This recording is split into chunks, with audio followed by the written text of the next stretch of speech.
Hello, my name is Lauren, and I'm 32 years old. I was married to my husband Ryan for 3 years before something unexpected happened that turned our lives upside down. It all began with the arrival of my younger sister, Julie. She's 3 years younger than me, and during our childhood, she was nothing short of a bully. Julie had inherited my mother's striking features, sharp facial structure, slim figure, and piercing blue eyes. Meanwhile, I took after my father with brown eyes and a softer, fuller body. Growing up, I struggled with my weight and had to adhere to strict diets to maintain a healthy shape, whereas Julie stayed effortlessly slim without any such efforts. Our relationship as teenagers was strained, to say the least. Julie always thought she was better than me and made sure I felt it. But I wasn't one to be easily pushed around. Our arguments often escalated into intense fights, far beyond typical sibling rivalry, and our parents frequently had to step in. When I left home for university, I felt a huge sense of relief. We didn't stay in touch much after I moved out, only seeing each other on a few occasions where we managed to remain civil. One day, as I was finishing up work at the office, I received a surprising phone call from Julie. "Hey Lauren, it's Julie." "Julie, hi, what's up? It's been a while." "Yeah, I just got a job in Texas, but I don't have a place to stay yet. I'm new to the city, and it's my first time outside Maryland. Can I crash at your place for a few days until I find somewhere?" I hesitated, but then found myself agreeing. Okay. "Great, see you soon. Bye." I had moved to Texas after university for work and had settled down there. Even now, I'm not entirely sure why I said yes to her request. Julie was still single at the time according to our mother. She hadn't found the right man yet, so she chose to stay single. When I got home, I told Ryan about the situation, and his reaction was pretty laid back. "As long as she doesn't cause any trouble for me, it's fine. We can set up the guest room for her," he said. I never told Ryan about the troubled relationship I had with my sister, Julie. To be honest, I was too embarrassed to bring it up. I wanted to leave the past behind and never mentioned it to anyone. At first, when Julie moved in, she didn't cause any trouble. She mostly stayed in her room and kept to herself. But over time, I started to notice that she was getting closer to Ryan. It had been almost 3 weeks since she came to stay with us, even though she initially asked for just a week. I knew how hard it could be to find a place in the heart of the city, so I couldn't just ask her to leave. One day, I came home and found Ryan and Julie sitting comfortably on the sofa, chatting and snacking together. It caught me off guard because it was the first time I'd seen them spending time together like that. Ryan usually came home late from work, so it was surprising to see him there early. "What's going on, guys?" I asked. "Hey, Lauren, Julie and I were just talking about our college days. Your sister is really fun," Ryan said with a grin. I smiled and nodded, trying to hide my unease. I was actually thinking maybe Julie should stay with us instead of finding another place, Ryan suggested. "We have a spare room anyway, but she's worried you might not like the idea." "If you're okay with it, then so am I replied. "She's my sister, after all." "But Ryan, how come you're home so early?" "I wasn't feeling well, so I took a half day and came home this afternoon. Julie was really sweet and made some hot soup for me. I'm feeling much better now," Ryan explained. "That's nice. Thanks for taking care of him, Julie," I said, trying to sound genuine. "Of course. Besides, Ryan is really fun to be around. You're lucky to have found such a charming man with money," Julie teased. "Excuse me," I said, feeling a bit taken aback. "I was just joking, Lauren. Relax. You still don't get my jokes, do you?" Julie laughed. "Oh, you got her, Julie. Look at her face," Ryan chimed in, both of them laughing like school kids. I forced a smile and excused myself, heading to my room. Deep down, I wasn't sure if letting Julie stay with us was a good idea. I had this nagging feeling that she was still the same person who couldn't stand anyone having a better life than hers. but I couldn't bring myself to say no to her just based on a hunch. They say instincts are like guardian angels, and mine were screaming that something wasn't right. Ryan seemed to be increasingly fascinated by Julie, her fashion sense, her diet plans, her habits. It all felt off to me. I eventually confronted Ryan about his growing closeness to her, but he just brushed it off. "Don't be jealous. I'm just being a good host to your sister," he said dismissively.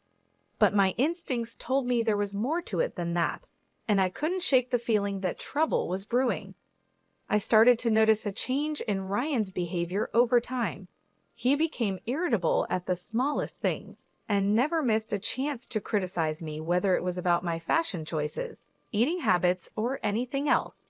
He would often say things like, "Lauren, you should really consider updating your wardrobe. Maybe you could take some fashion tips from your sister." I'd respond, "Thanks for the advice, but I think I have a pretty good sense of style, and I'm comfortable with the way I dress."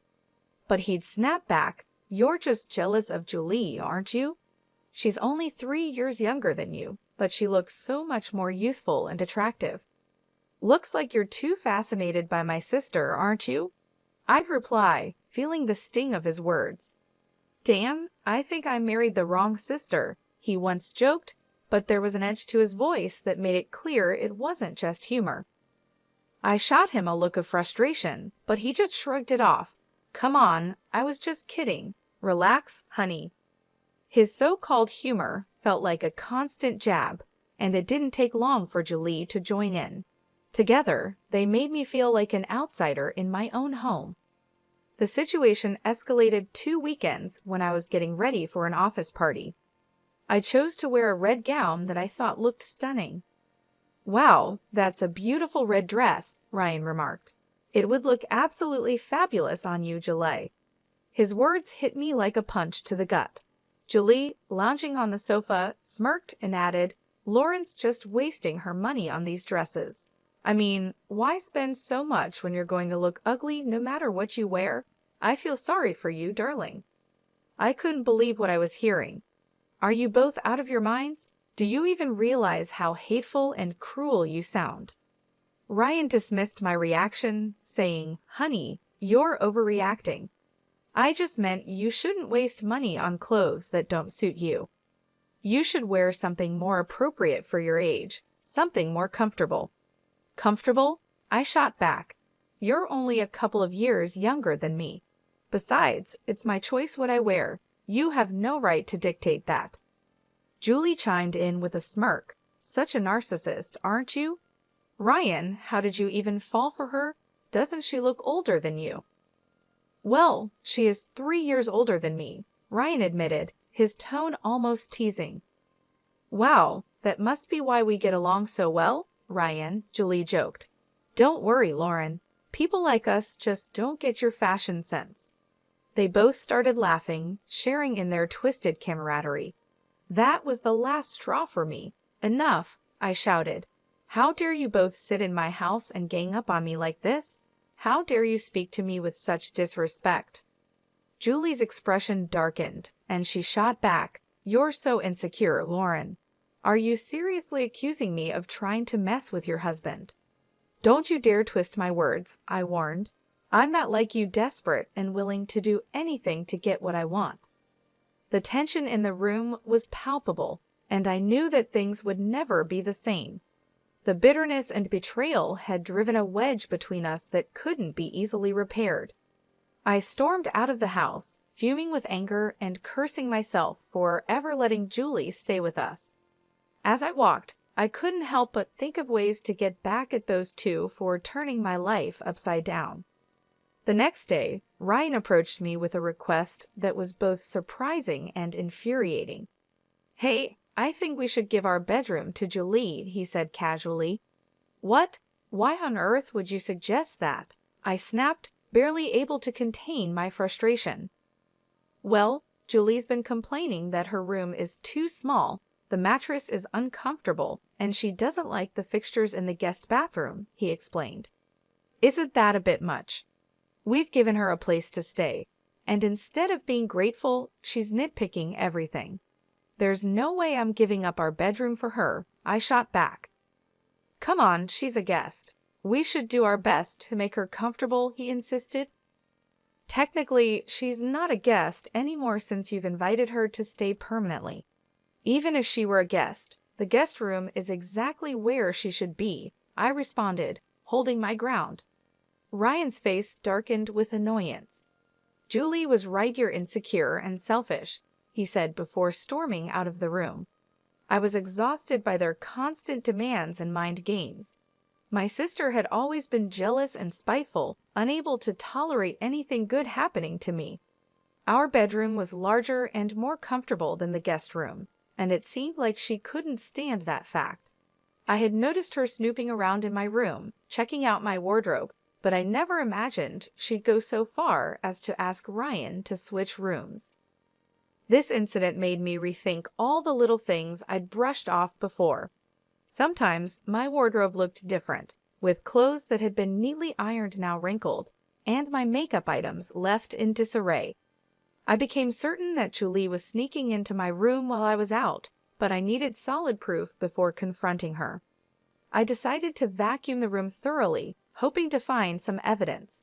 Halfway through, I discovered something that confirmed my suspicions: Julie's ring, lying beneath the bed.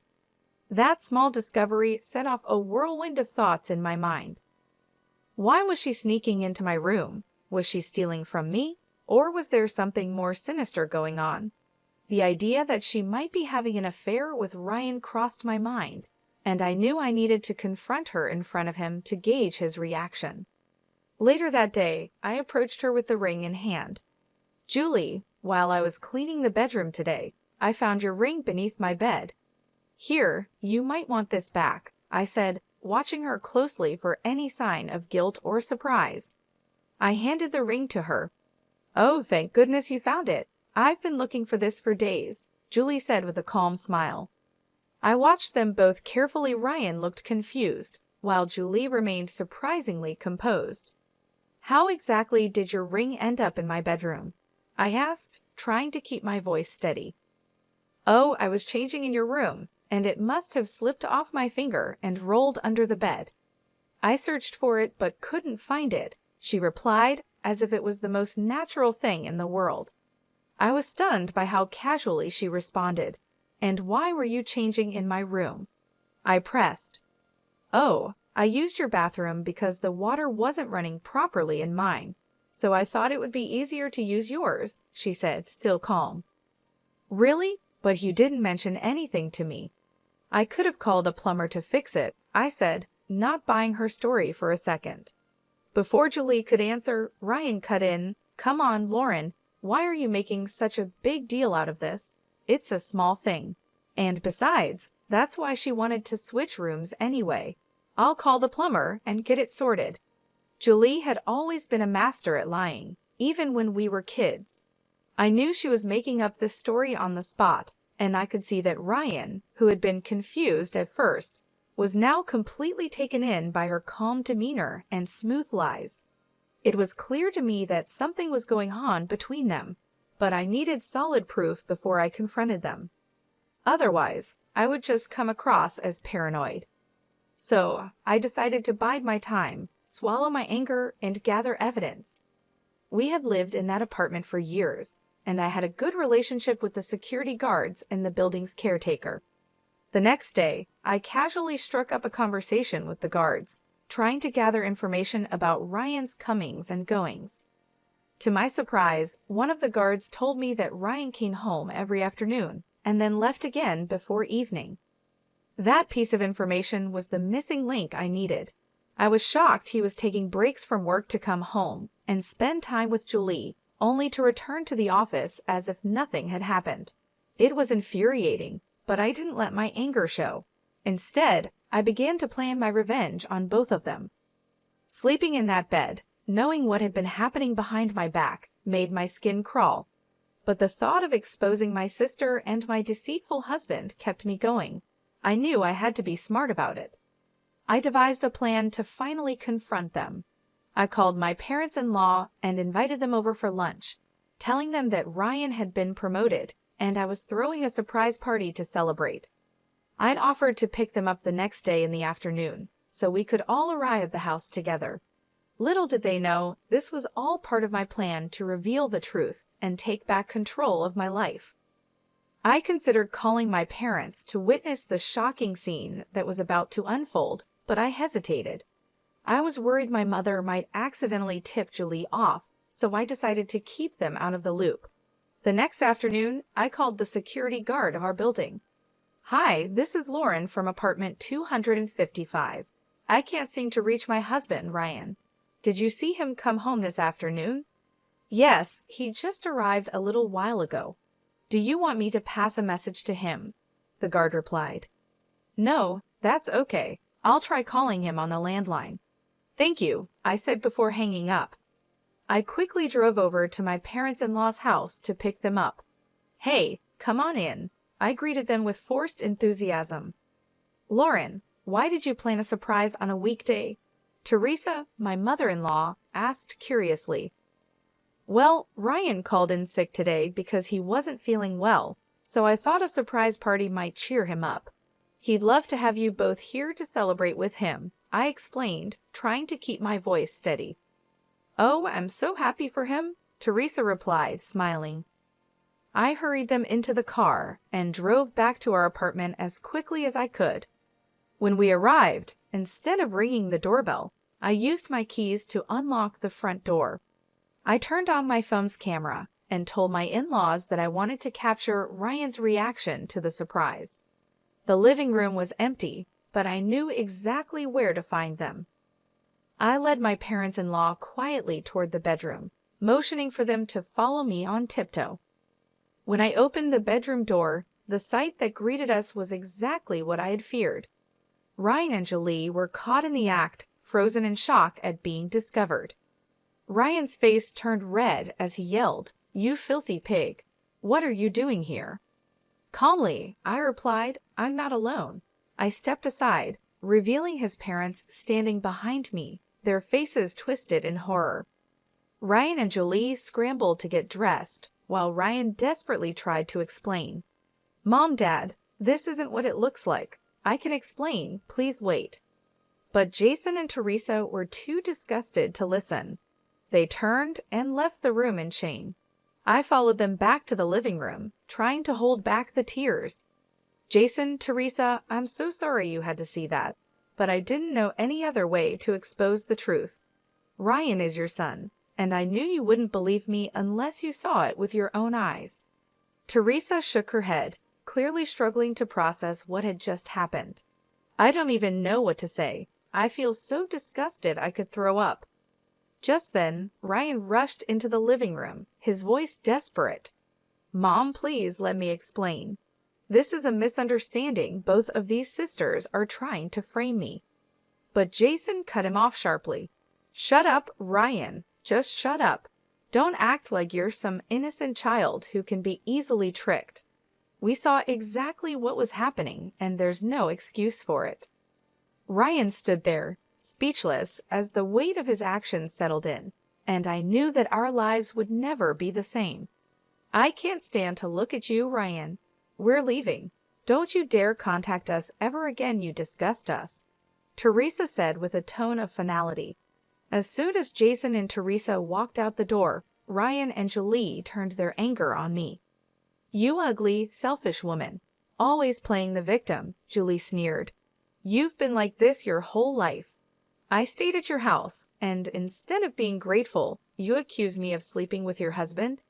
Wow, I was stupid to think you might have matured, but you're just as awful as you were as a kid." "And what about you?" I shot back. "A pathetic scumbag who's just as rotten now as ever. Why didn't you tell my husband about your lazy, couch potato teenage years? Embarrassed to admit who you really are. I've had enough of both of you," I shouted, pulling out my phone. "I'm sending this recording to Mom and Dad. They deserve to know what kind of daughter they have." Julie's eyes widened in fear. "Don't you dare do that. I'll sue you for framing me." "Good luck with that," I retorted. Finally, I pulled out the divorce papers I'd been carrying in my bag and threw them in Ryan's face. Both Ryan and Julie were furious. hurling insults at me as I grabbed my bags and left the house. I had already packed my things, so I didn't have to endure their cruelty any longer. I moved in with a friend for a few days until I could find a decent lawyer to help me secure alimony from Ryan. I sent the video recordings to my parents, who were horrified and ashamed of Julie and Ryan's betrayal. My parents wanted me to move back to Maryland, but I was determined to rebuild my life on my own, so I stayed with my friend. 6 days later, I received a call from my mother-in-law, Teresa. "Lauren, where are you?" she asked, her voice trembling. "Teresa, what's wrong?" "You sound upset," I replied, concerned. "It's Ryan. He's been arrested for embezzling funds from his company." "What?" I gasped. "Yes, the amount is massive, over $500,000. We need to return the money as soon as possible, or he'll face criminal charges with severe punishment." $500,000, oh my God, I whispered, trying to process the information. "Yes, and if we don't pay it back, Ryan's situation will get much worse," Teresa continued, her voice full of despair. "Then why don't you ask him to pay the money back and be done with it?" I suggested. "Julie has run off with the money," Teresa explained. "The police are looking for her, but we think she's already left Texas. Ryan transferred the money to her account to avoid suspicion, but after he got caught, she disappeared. He's been trying to reach her, but she's abandoned him." The shock of it all left me speechless. Julie had not only betrayed me, but also Ryan, taking the money and running, leaving him to face the consequences alone. I wasn't shocked to learn that Julie could do something so selfish. She was always a terrible person. "Teresa, I understand what you're going through, but after everything I've seen, I'm afraid I can't offer any help to Ryan. I'm sorry, but I just can't. But we need to find Julie and the money to save Ryan. Could you help the police by giving them details about Julie's friends and relatives where she might be hiding?" Teresa pleaded. I paused, taking in all the information. "Teresa, it's been over a decade since I left Maryland, but I'll see if I can remember anyone Julie might be in contact with." After hanging up, I started making a list of friends and relatives where Julie might be hiding. For a moment, I hesitated. Was it right to give this information to the cops and potentially get my sister arrested? But then, memories of all the humiliation and bullying Julie had put me through flooded back. I knew that even if Julie was arrested or the company got the money back, Ryan might still escape with only minor consequences. That thought fueled my determination. I decided to take my revenge on both of them and gave all the information to the police. There was no way I was going to let Julie enjoy that stolen money. One name stood out on my list: Lily, Julie's best friend. Lily was just as devious as Julie, and I had a strong feeling that Julie would be hiding out with her. I was right. 5 days later, Julie was arrested at a bar in Maryland, partying lavishly with Lily.